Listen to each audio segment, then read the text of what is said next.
Instagram, live streaming. Last piece is record, and we are good to go. Welcome, everybody. Welcome wherever you're joining. If you're on the Zoom, so happy to have you, Yasmin. Welcome, everybody on Instagram, on Facebook. We are in our final month of Wellness Wednesday, and I'm really excited to have you here. We are kicking off a new women's health series inside of this whole year-long journey together. We are talking about pregnancy. We're talking about fertility. We're talking about women's health. So, whether you are a woman looking to journey to mama, whether you're already a mama, whether you know somebody who wants to be a mama, today we're talking about fertility. We're talking about conscious conception. And so we think it's just like, okay, have a good night. And then like it leads to, you know, what we think, a baby or whatever, that parenthood. But the thing is if we're moving in this whole idea of conscious living, we want to think of even conscious conception. So before I go any further, let me introduce myself. My name is Lauren Baptiste. I'm an executive wellness coach, founder of Akaloa Wellness, and I'm an international speaker.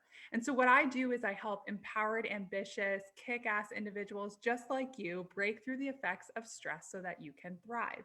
I have a background of over 10 years of experience working in corporate, and that experience really helped me realize that I am most suited and positioned to help the people that I worked with do the amazing things. And that I have a gift of everything I've learned in my Eastern modalities and learnings and giving them to you on a silver platter. So when we're talking about today is why does stress relate to this? Or what does coaching have to do with conscious conception? Like, Lauren, what's going on here? Well, let me tell you, I speak with a lot of you that are in high stress environments that are thinking about growing a family. And the truth is that when we're really stressed, when we're really overwhelmed and things are just kind of going crazy in our life, what happens is that we notice that infertility can come. And the stats back it that 1 in 10 families trying to conceive, at least 1 in 10, are struggling. And so this is a hard conversation because many aren't forthright about that information. They hide it or they go straight to a doctor. But the truth is that a lot of us out there are struggling, and it starts with what's happening in our conception in our bodies. So we're going to go, and I'm going to take you back on a journey. So if you are wherever you are in your journey, whether you're thinking about it, whether you're already in the middle of it, whether you're past it, right? You already had a kid. I think there's something that can be learned here. And my hope is that I'm going to give you a nugget of wisdom that you can learn with. So stay with me on this ride as we move forward. So, what I want to start with, and we have had conversations about what is a healthy cycle, whether birth control or not is supportive or not. And so you can go back into the old posts and read about that. But now we're taking it to that next step further, conception. And so when we're thinking about having a family, now there are some of us who just happen to get pregnant really quickly, and that's great. But for a lot of us that I speak to, especially those that are stressed, is that there is a challenge to become pregnant. So, when we're talking in the Vedic terms of how to have a baby, we talk about from the perspective of Ayurveda and also from the spiritual perspective. We want to prepare for a child for at least 3 to 4 months. Some people actually are in preparation for over a year, maybe 2 years, because we need to get ourselves right if we're going to hold a child. And so welcome. Hi Christina, so good to see you. Welcome, welcome. And so when we're talking about conception and we're talking about this preparation for 3 months, what we want to do is start to align the body. Now, if we think about it, a baby's constitution, think about the genetics of a baby, whether you think about it in Western genetics or you think about it like yogi genetics or it's prakriti in Ayurveda, it's essentially yogi genetics at birth. It's there's a few things that are out of our control, but there are two major things that are in our control. And one is how the baby is conceived, the moment of conception for the baby. And then there's also the gestation period, the time the baby is hanging out in our womb, if we're the woman or the one holding the baby.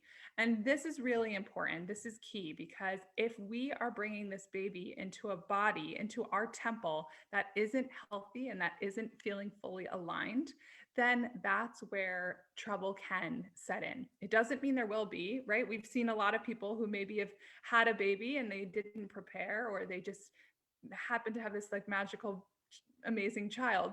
But there also are a lot of us that notice that if we don't take care of our bodies, that things can happen, right? We know about fetal alcohol syndrome as a really clear example of, if we're drinking during pregnancy, there can be an effect on the baby.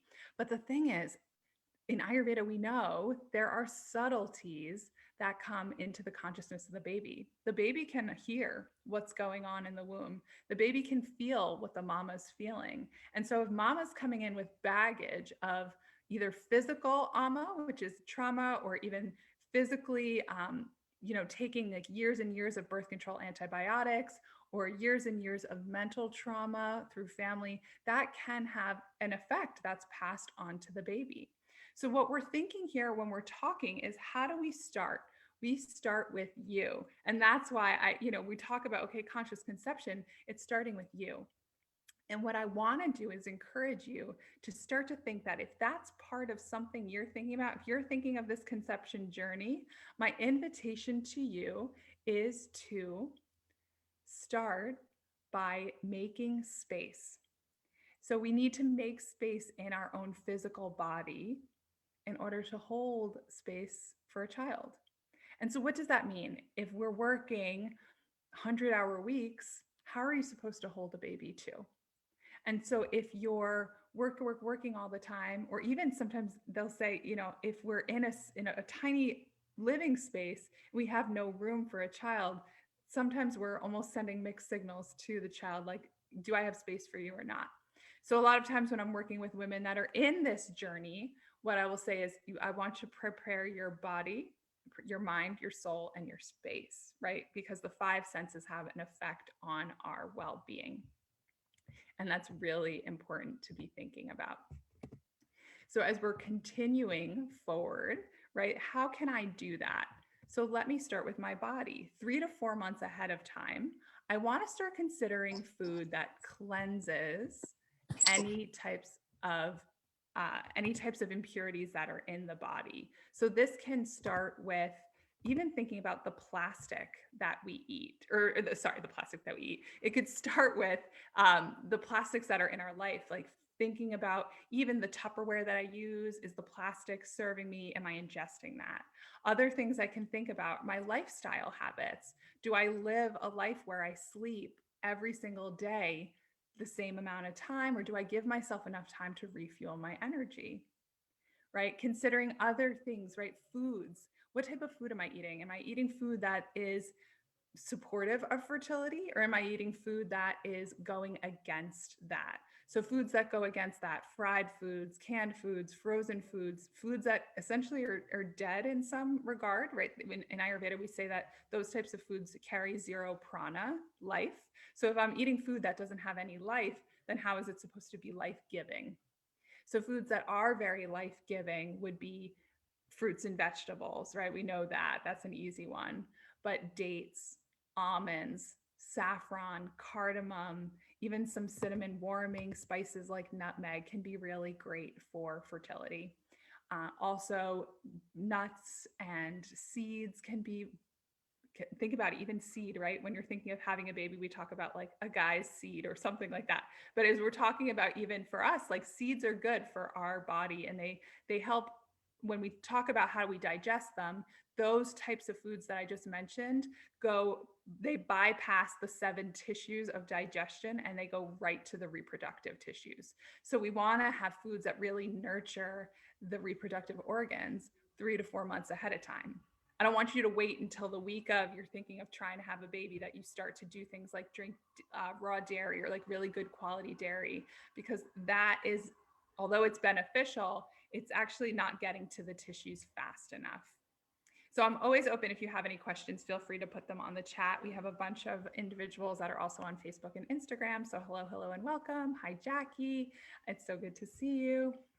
Um, and we're talking about conscious conception, and we're talking about that journey. And so this is where we're at. We've talked about, so if you just joined, we've talked about the purpose of starting 3 to 4 months prior to set the baby up, to set your body up, to create the space to thrive. And then we're also talking about the second point of aligning the body, the mind, and the soul to bringing in that new life. So we do that by having foods that serve us. We think about things that calm us, and really a life that sets us forward. You're entering a whole new chapter of your life if you're a mama for the first time. So you want to be thinking about not only your soul and the journey that it's going on, but the soul that you're bringing into your life. And it's really cool if you're, I'm not a mama yet. My sister's having a baby, so I get to be part of this and help her through this, which is really cool. But that's one time in your life that you're actually carrying two souls in your body. So it's a really cool experience, and to witness that has been a beautiful journey. But I want to take it to that next step. And this is one that's very important too, is to be in a relationship that's supportive. As you transition from woman to mama, it's really important to be in a relationship that nourishes you. And how can you do that? Having really clear, conscious communication, talking about, right, these things that you want to do in your life, right? Setting up 3 to 4 months of having a baby, right? The guy might just think, okay, like, let's just have like a baby, click, and it's done. That's not how it works, right? Or maybe having that conversation of, that's not how I want it to work.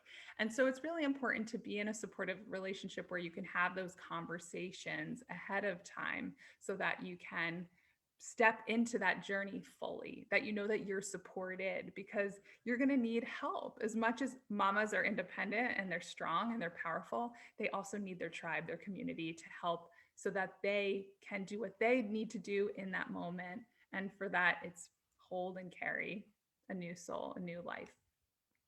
So these are the topics that we're covering today. We're not going to go too deep, but what we will discuss in future episodes coming up in the next weeks is, if we're experiencing, as we're pregnant, then what to experience, or what to do, how to support the body as we go through the months and the trimesters of the journey. And even we'll talk about infertility, and if we're experiencing any of that, of some ways that and things that we can do to help ourselves become more fertile. When we're really stressed, it can be hard to even know where to begin. So that's why, before we even think about bringing in this whole new job, right, this new title on my resume, it's really important to think about, what can you do to support your body, support your mind, support your soul. So that's it. That's the conversation today. Give yourself time. And if you haven't done that already, this is an invitation to do so. Maybe with the holidays coming, if that's on your mind, if you're seeing all the people around you having kids, maybe feeling that clock ticking, right? This is an opportunity for you to take a moment for you. And so I'll pause there. But what I will say is that's really cool is that as we're coming into the new year, we have an opportunity for change. So some of us maybe are thinking about this journey to parenthood. Some of us are thinking about starting maybe a new business. Some of us are cleaning slate, thinking of switching jobs. Some of us are just thinking of, I want my health back, or I want my energy back. And this is the opportunity. So if you're feeling that you've been a little bit overwhelmed, if you've been a little stressed, COVID has that impact on all of us globally, this is an opportunity for change and to shift. And so my invitation to any of you who are listening, whether you're here on live or listening on the replay, is to think about taking that next step and what that might be for you. And so in the month of December, for any of those interested, I am doing breakout calls, or breakthrough calls, I should say, breakthrough calls to help you identify what may be holding you back and to help you take that next step forward. So if that's something you're interested in, you can email me. My email is hello@acheloa.wellness.com. That's ACHELOA wellness.com. And if you found me through the blog, you have all my information. You can contact me there. If you found me on Instagram or Facebook, just hit #replay in the comments and I will reach out to you and we can connect from there. But yeah, this is it. I cannot believe we are on month 12 of 12 of this Wellness Wednesday journey. This has been an empowered, amazing year. I've gotten to meet so many new individuals looking to just benefit their health, themselves, and just be part of this party. And it's been an absolute pleasure. So we have about 4 more episodes to go. We'll see what happens in 2021. I have some tricks up my sleeve just waiting for you. But for now, we will enjoy the last few episodes of this Wellness Wednesday. Again, feel free to reach out if you have any questions, if you even think about wanting to do an Ayurvedic health consult, which can be a beautiful thing this time of year, or even thinking about coaching or taking some control of the year to come. But all right, I'll leave you here for now. Have a beautiful rest of your Wednesday. We do this every week, every Wednesday, 1 p.m. Eastern Standard through the end of 2020. Wishing you a beautiful rest of your Wednesday. I'll talk to you soon. Take care.